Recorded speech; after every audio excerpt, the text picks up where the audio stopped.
Welcome back. Warangal జిల్లా కోపాకులపాడులో పెద్ద సంచలనమే కలుగుతోంది. స్థానికంగా ఉన్న ఒక పొలంలో లంకెబిందులున్నాయని, నిధి నిక్షేపాలున్నాయని ప్రచారం జరగడమే ఇందుకు కారణం. అయితే ఇది ఏ ఆధారం లేకుండా జరుగుతున్న ప్రచారం కాదు.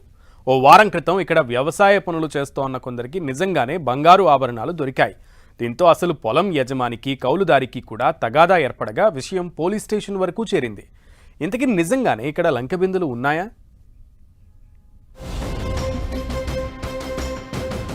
కోపాకులపాడు పొలంలో నిజంగానే బంగారం ఉందా?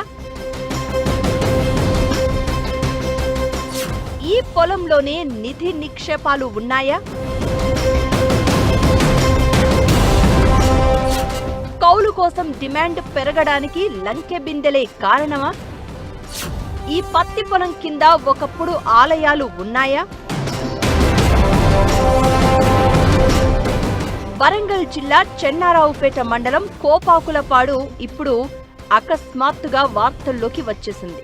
ఇప్పుడు కనిపిస్తున్న పత్తి పొలంలో లంకెబిందెలున్నాయనే ప్రచారం ఓ రేంజ్లో సాగుతోంది. దీనికి కారణం ఈ మధ్యనే ఇక్కడ కలుపు తీస్తున్న రైతు పనివారికి బంగారు ఆభరణాలు దొరకడమే.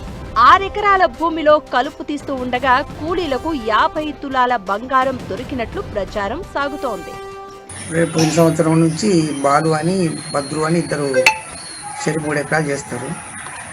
అయితే వాళ్ళకు ఏదో దొరికింది అని ఒక సమాచారం నాకు తెలిసింది. విలేజ్లో అందరూ అనుకుంటా ఉంటే తెలిసిన తర్వాత నేను పోయిన వాళ్ళ దగ్గరికి పోయి అడిగాను. అడిగితే నాకు కొన్ని వస్తువులు చూపెట్టారు. చూపెడితే మరి ఇది ఎట్లా ఏంటంటే ఇది ఇంకే దొరికిందా, మరి ఇంకేమైనా ఎక్కువ దొరికిందా అని అడిగాను. సరే వాళ్ళను ఏ దొరికిందన్నారు.